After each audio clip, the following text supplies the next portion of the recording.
नमस्कार दोस्तों, आज मुंबई के ऐतिहासिक, भव्य और विश्व प्रसिद्ध वानखेड़े स्टेडियम के मैदान पर आईपीएल 2026 का 69वां महामुकाबला मुंबई इंडियंस और राजस्थान रॉयल्स के बीच खेला गया, जहां मुंबई इंडियंस के कप्तान हार्दिक पांड्या ने टॉस जीतकर वानखेड़े की पिच की शुरुआती नमी और घरेलू परिस्थितियों का पूरा फायदा उठाने के लिए पहले गेंदबाजी करने का एक बेहद साहसी और रणनीतिक फैसला किया और राजस्थान रॉयल्स की टीम को पहले बल्लेबाजी के लिए आमंत्रित किया। जब राजस्थान रॉयल्स की पारी अपने पहले 15 ओवरों के खेल के दौरान मैदान पर आगे बढ़ रही थी, तब वानखेड़े के ऐतिहासिक मैदान पर ऐसा जबरदस्त रोमांच, भयंकर उतार चढ़ाव और हाई वोल्टेज ड्रामा देखने को मिला जिसने स्टेडियम में मौजूद हजारों दर्शकों की सांसें पूरी तरह से थाम दी। राजस्थान रॉयल्स की ओर से पारी का आगाज करने के लिए युवा सनसनी यशस्वी जायसवाल और उनके साथ बेहद प्रतिभावान युवा बल्लेबाज वैभव सूर्यवंशी की सलामी जोड़ी मैदान के बीचों बीच उतरी। मुंबई इंडियंस की ओर से पहला ओवर लेकर आए अनुभवी तेज गेंदबाज दीपक चाहर। जायसवाल ने उनकी 5वीं गेंद जो सीधे स्लॉट में थी उस पर अपनी रीच का इस्तेमाल किया और लॉन्ग ऑफ के ऊपर से एक दर्शनीय और गगनचुंबी छक्का जड़कर बेहद आक्रामक अंदाज में राजस्थान रॉयल्स का खाता खोला। दूसरा ओवर लेकर मुंबई की तरफ से part time spinner Will Jacks पहली बार आक्रमण पर आए, जिन्होंने आते ही अपनी चतुर गेंदबाजी से बल्लेबाजों को परेशान करने की कोशिश की। इस ओवर की चौथी गेंद पर यशस्वी जायसवाल ने गेंद को लेग साइड में स्वीप करने का प्रयास किया, लेकिन वे पूरी तरह बीट हुए। गेंद सीधे उनके पैड्स पर जा लगी और मुंबई ने एलबीडब्ल्यू की एक भयंकर अपील के बाद तुरंत रिव्यू लिया। बॉल ट्रैकिंग में साफ देखा गया कि गेंद मिडिल स्टंप के ऊपरी हिस्से को चूम रही थी, जिसके कारण जायसवाल बेहद मामूली अंतर से क्रीज पर सुरक्षित बच गए और मुंबई इंडियंस ने अपना रिव्यू भी बरकरार रखा। तीसरे ओवर में दीपक चाहर दोबारा गेंदबाजी के लिए वापस आए, जिनका स्वागत यशस्वी जायसवाल ने बेहद बेरहमी से किया। चाहर ने पहली गेंद फुल और स्लॉट में एक नकल बॉल फेंकने का प्रयास किया, जिसे जायसवाल ने पहले ही प्रेडिक्ट किया और लॉन्ग ऑफ बाउंड्री के पार एक और विशाल छक्का ठोक दिया।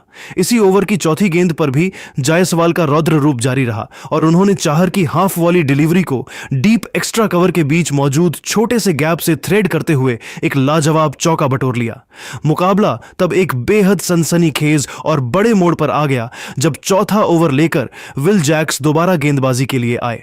दूसरी गेंद पर जायसवाल ने डाउन ट्रैक आकर लॉन्ग ऑफ के ऊपर से एक और प्रचंड छक्का जड़कर राजस्थान के प्रशंसकों को झूमने पर मजबूर कर दिया, लेकिन इसके ठीक अगली ही गेंद पर विल जैक्स ने अपनी चतुराई का परिचय देते हुए मुंबई इंडियंस को पहली बड़ी और सबसे महत्वपूर्ण सफलता दिलाई। जैक्स ने इस बार गेंद की गति को थोड़ा धीमा किया और हवा में तैरती हुई एक शानदार फ्लाइटेड डिलीवरी डाली जो टप्पा खाकर बाहर की तरफ घूमी।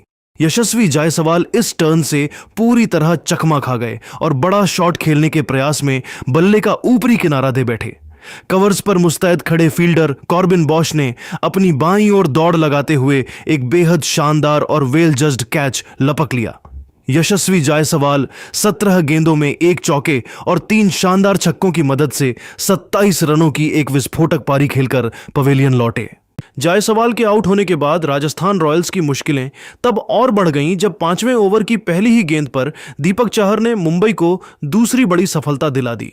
चाहर ने ऑफ स्टंप की लाइन पर एक बेहतरीन फुल डिलीवरी डाली, जहां युवा बल्लेबाज वैभव सूर्यवंशी डीप पॉइंट की फील्डिंग रणनीति को भेदने के प्रयास में एक बड़ा लॉफ्टेड शॉट खेल गए, लेकिन वे गेंद की गति को पूरी तरह टाइम नहीं कर सके और गेंद हवा में ऊंची उठ गई। डीप पॉइंट से आगे की तरफ दौड़ते हुए फील्डर नमन धीर ने बिना कोई गलती किए एक सुरक्षित कैच लपका। वैभव सूर्यवंशी 6 गेंदों में मात्र 4 रन बनाकर आउट हुए और राजस्थान की टीम संकट में आ गई। उनके आउट होने के बाद कप्तान रियान पराग मैदान पर उतरे। पराग ने आते ही अपनी क्लास दिखाई और चाहर की आखिरी गेंद पर डीप मिड विकेट के ऊपर से एक लंबा छक्का जड़कर ओवर का अंत किया। छठा ओवर लेकर युवा स्पिनर एएम गजनफर पहली बार गेंदबाजी के लिए आए और कप्तान रियान पराग ने उनकी चौथी गेंद पर लॉन्ग ऑन के ऊपर से एक दर्शनीय चौका निकाला तथा अगली गेंद पर ऑफ स्टंप के बाहर मिली विड्थ का पूरा फायदा उठाते हुए एक्स्ट्रा कवर की दिशा में लगातार दूसरा चौका बटोरकर राजस्थान का स्कोर पावर प्ले के भीतर ही 50 रनों के पार पहुंचा दिया। लेकिन इसी ओवर की आखिरी गेंद पर गजनफर ने अपनी जादुई फिरकी का ऐसा कमाल दिखाया जिसने मुंबई इंडियंस के खेमे को पूरी तरह से जश्न में डुबो दिया। गजनफर ने मिडिल स्टंप की लाइन पर एक फ्लाइटेड गेंद डाली जिस पर कप्तान रियान पराग लॉन्ग ऑन के ऊपर से एक और बड़ा हवाई शॉट खेलना चाहते थे, लेकिन वे गेंद को पूरी तरह से टाइम नहीं कर सके और गेंद बाउंड्री लाइन को पार नहीं कर पाई। बाउंड्री की रस्सी पर तैनात फील्डर तिलक वर्मा ने चीते की फुर्ती दिखाई। उन्होंने कैच लपका, लेकिन जैसे ही उनका संतुलन बिगड़ने लगा, उन्होंने समझदारी दिखाते हुए गेंद को हवा में ऊपर उछाल दिया और दोबारा क्रीज के भीतर आकर दूसरी बार में एक अद्भुत और सुरक्षित कैच लपक लिया। रियान पराग 8 गेंदों में 2 चौकों और एक छक्के की मदद से 14 रन बनाकर आउट हुए। पराग के जाने के बाद श्रीलंकाई ऑलराउंडर दासुन शनाका मैदान पर आए, जबकि दूसरे छोर पर विकेटकीपर बल्लेबाज ध्रुव जुरैल पहले से मोर्चा संभाले हुए थे। शनाका और ध्रुव जुरैल की इस नई जोड़ी ने मिलकर इसके बाद मुंबई के गेंदबाजों के खिलाफ कड़ा काउंटर अटैक शुरू किया। 8वें ओवर में एएम गजनफर की चौथी गेंद पर दासुन शनाका ने घुटने टेके और सीधा गेंदबाज के सिर के ऊपर से 100 मीटर लंबा एक प्रचंड और गगनचुंबी छक्का जड़ दिया, जो सीधे स्टेडियम के पहले टियर में जाकर गिरा।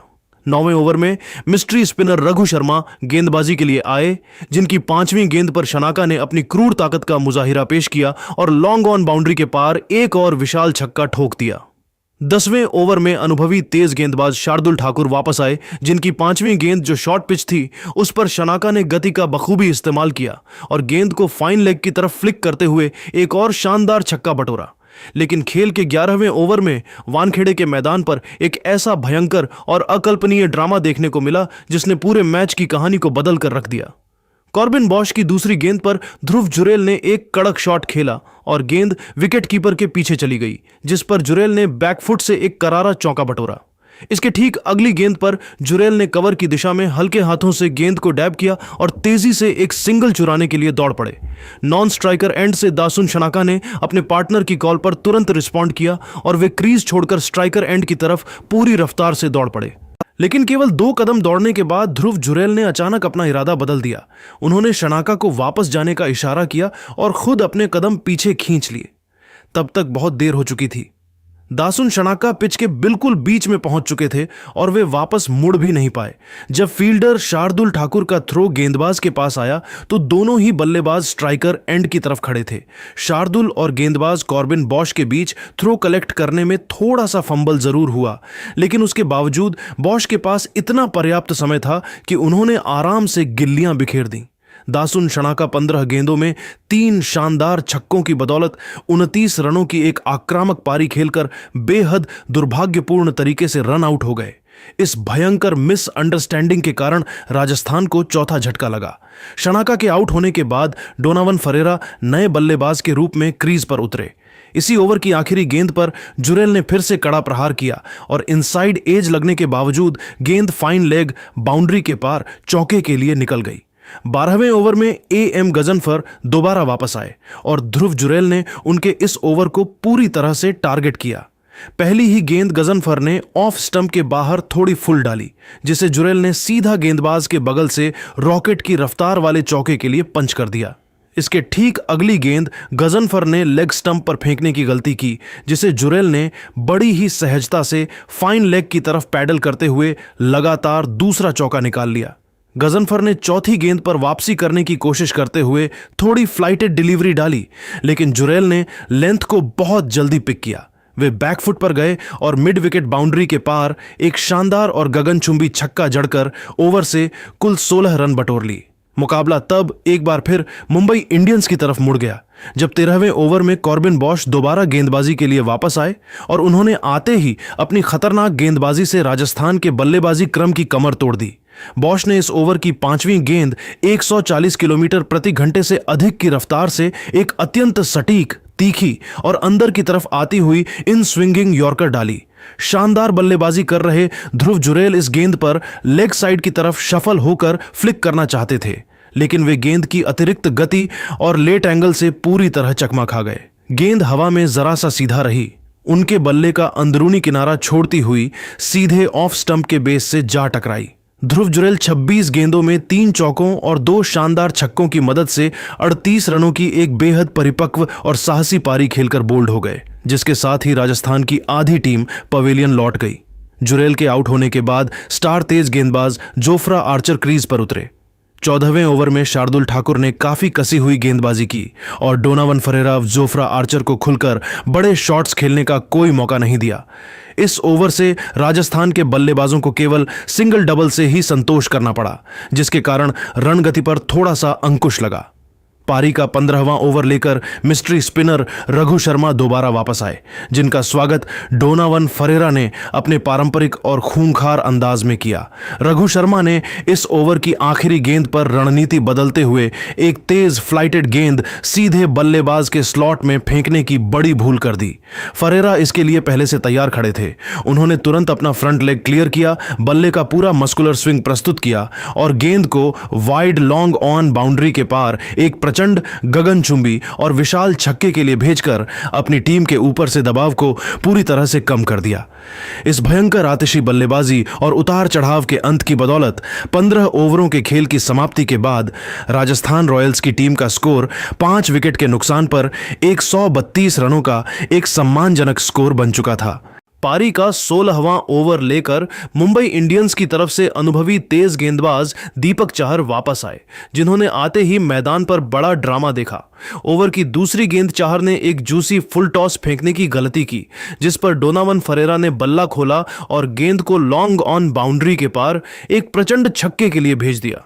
लेकिन इसके ठीक अगली ही गेंद पर दीपक चाहर ने मुंबई को सबसे बड़ी सफलता दिलाई। चाहर ने चतुराई दिखाते हुए पिच पर एक धीमी गति की शॉर्ट गेंद स्लोअर बॉल पटकी। फरेरा ऑफ स्टंप के बाहर से उसे ड्रैग करके बड़ा शॉट खेलना चाहते थे, लेकिन गति न होने के कारण गेंद बल्ले पर ठीक से नहीं आई और डीप मिड विकेट की तरफ हवा में उठ गई, जहां फील्डर कॉर्बिन बॉश ने सूरज की तीखी धूप के सामने अपनी बाईं ओर स्लाइड करते हुए रिवर्स कप स्टाइल में एक बेहतरीन कैच लपक लिया। डोनावन फरेरा 15 गेंदों में 18 रन बनाकर पवेलियन लौटे। इसी ओवर की आखिरी गेंद पर नए बल्लेबाज जोफ्रा आर्चर ने चाहर की वाइड शॉट डिलीवरी पर एक फ्लैट फोरहैंड स्लैप शॉट खेला। लॉन्ग ऑफ बाउंड्री की रस्सी पर मुस्तैद खड़े सूर्य कुमार यादव ने हवा में उछलकर कैच पकड़ने का अद्भुत प्रयास किया, लेकिन गेंद उनकी उंगलियों को चूमती हुई बाउंड्री के पार 6 रनों के लिए निकल गई। 17वां ओवर लेकर ऑलराउंडर कॉर्बिन बॉश दोबारा वापस आए। दूसरी गेंद बॉश ने एक सटीक यॉर्कर डाली, जिसे जोफ्रा आर्चर ने सूझबूझ से इनसाइड एज के सहारे मिड ऑन की तरफ धकेला और तेजी से 2 रन चुराए। इसके ठीक अगली यानी तीसरी गेंद पर आर्चर ने अपनी प्रचंड शारीरिक शक्ति का मुजाहिरा पेश किया। बॉश की गुड लेंथ डिलीवरी पर उन्होंने बल्ले का पूरा स्विंग प्रस्तुत किया और गेंद को डीप स्क्वायर लेग बाउंड्री के पार एक आलीशान छक्के के लिए स्टैंड्स में भेज दिया। पारी का 18वां ओवर लेकर अनुभवी तेज गेंदबाज शार्दुल ठाकुर वापस लौटे और यह ओवर विवाद, नाटकीयता और रनों का एक अद्भुत मिश्रण साबित हुआ। ओवर की दूसरी गेंद शार्दुल ने शॉट पटकी, जो ज्यादा ऊपर नहीं उठी। आर्चर ने तुरंत पोजीशन बनाई और मिड विकेट के ऊपर से एक कड़क और फ्लैट छक्का जड़ दिया। इसके ठीक अगली गेंद पर शार्दुल पूरी तरह दबाव में नजर आए और उन्होंने सिर के ऊपर एक भयंकर हाई फुल टॉस फेंक दी, जिसे अंपायर ने तुरंत नो बॉल करार दिया। आर्चर ने इस पर भी बल्ला चलाया और अंडर एज लगने के बावजूद गेंद बैकवर्ड स्क्वायर लेग बाउंड्री के पार चौके के लिए निकल गई। इसके बाद मैदान पर एक बड़ा तकनीकी ड्रामा देखने को मिला। ओवर की चौथी गेंद, जो एक स्लोअर ऑफ कटर थी, उस पर बड़ा शॉट खेलने के प्रयास में बाएं हाथ के बल्लेबाज शुभम दुबे टाइमिंग मिस कर बैठे और मिड विकेट से दौड़कर आए फील्डर नमन धीर ने एक अच्छा कैच लपका। जैसे ही दुबे पवेलियन लौटने लगे, राजस्थान के मेंटोर कुमार संगाकारा ने चौथे अंपायर से लंबी बातचीत की और बल्लेबाज को रुकने का इशारा किया, क्योंकि गेंदबाजी स्ट्राइड पूरी करते समय शार्दुल ठाकुर का तौलिया टॉवेल मैदान पर पीछे गिर गया था और अंपायर्स यह चेक कर रहे थे कि इससे बल्लेबाज का ध्यान भटका या नहीं। रिप्ले देखने के बाद अंपायर ने इसे बिल्कुल वैध माना और शुभम दुबे 6 गेंदों में 5 रन बनाकर पवेलियन लौटे। दुबे के जाने के बाद star allrounder Ravindra Jadeja crease पर आए। इसी ओवर की अंतिम गेंद शार्दुल ने एक बेहतरीन स्लोअर शॉट डिलीवरी डाली, जिसे जोफ्रा आर्चर ने बड़ा शॉट खेलने के चक्कर में हवा में लॉन्ग ऑन की तरफ मार दिया, जहां मुस्तैद खड़े फील्डर तिलक वर्मा ने अपनी बाईं ओर दौड़ते हुए एक सुरक्षित कैच लपका। जोफ्रा आर्चर 15 गेंदों में 1 चौके और 3 शानदार छक्कों की मदद से 32 रनों की एक अत्यंत जांबाज पारी खेलकर आउट हुए। 19वां ओवर लेकर कॉर्बिन बॉश दोबारा वापस आए। पहली ही गेंद पर एक बड़ा रिव्यू देखने को मिला जब बॉश ने लेग साइड की तरफ एक स्लोअर शॉट गेंद फेंकी और रविंद्र जडेजा पैडल शॉट खेलने के चक्कर में पूरी तरह बीट हुए। मैदानी अंपायर ने इसे वाइड नहीं दिया, लेकिन जडेजा ने तुरंत वाइड रिव्यू की मांग की। रिप्ले में देखा गया कि जब गेंद उनके पास से गुजरी तब वे अपने सामान्य रुख में थे और अल्ट्राइज में साफ फ्लैट लाइन दिखने के कारण अंपायर ने अपना फैसला बदलते हुए इसे वाइड करार दिया। इसी ओवर की चौथी गेंद पर जडेजा ने बॉश की ऑफ स्टंप के बाहर की शॉर्ट ऑफ लेंथ गेंद पर अपनी क्लास दिखाई और कवर पॉइंट के बगल से एक बेहद महीन और दर्शनीय चौका बटोर लिया। इस ओवर की आखिरी गेंद बॉश ने मिडिल स्टंप पर एक फ्लोटी हाफ वॉली फेंकने की बड़ी भूल कर दी, जिस पर नए बल्लेबाज नांद्रे बर्गर ने अपनी पूरी ताकत से सीधा बल्ला चलाया और गेंद को लॉन्ग ऑन स्टैंड्स में एक विशाल और गगनचुंबी छक्के के लिए भेजकर ओवर से कुल 16 रन बटोर ली। अब मुकाबला अंतिम ओवर की 6 गेंदों पर आ टिका था और 20वां ओवर फेंकने की जिम्मेदारी कप्तान ने एक बार फिर शार्दुल ठाकुर के हाथों में सौंपी थी। शार्दुल की चौथी गेंद जो शॉर्ट और मिडिल स्टंप पर थी, उस पर रविंद्र जडेजा ने पिछले ओवर की फ्री हिट का पूरा फायदा उठाया। उन्होंने क्रीज में शफल किया और गेंद को मिड विकेट की दिशा में जोरदार तरीके से पुल करते हुए एक शानदार चौका बटोर लिया, जहां गेंद बाउंड्री लाइन के ठीक पहले एक टप्पा खाकर बाहर गई। इसके ठीक अगली यानी 5वीं गेंद पर भी जडेजा का जलवा जारी रहा। शार्दुल ने ऑफ स्टंप के बाहर थोड़ी विड्थ देने की गलती की। जडेजा ने तुरंत लेंथ को पिक किया और कवर्स के फील्डर को पूरी तरह छकाते हुए लगातार दूसरा कड़क चौका निकाल लिया। इन अंतिम ओवरों के भयंकर और आतिशी प्रहारों की बदौलत राजस्थान रॉयल्स की टीम ने निर्धारित 20 ओवरों के खेल में 8 विकेट के नुकसान पर 205 रनों का एक अकल्पनीय और पहाड़ जैसा स्कोर खड़ा किया। रविंद्र जडेजा मात्र 11 गेंदों में 3 शानदार चौकों की बदौलत 19 रनों की एक अत्यंत बहुमूल्य और नाबाद पारी खेलकर डगआउट लौटे, जबकि नांद्रे बर्गर भी 10 रन बनाकर नाबाद रहे। मुंबई इंडियंस की तरफ से शार्दुल ठाकुर ने 4 ओवरों में 41 रन देकर 2 महत्वपूर्ण विकेट चटकाए, जबकि कॉर्बिन बॉश ने भी 1 विकेट हासिल किया। वानखेड़े स्टेडियम के इस ऐतिहासिक मैदान पर 206 रनों का यह विशाल लक्ष्य अब मुंबई इंडियंस के बल्लेबाजों के हौसलों और उनकी काबिलियत की असली परीक्षा साबित होने वाला था और दर्शकों को एक महारोमांचक रन चेस देखने की पूरी उम्मीद थी।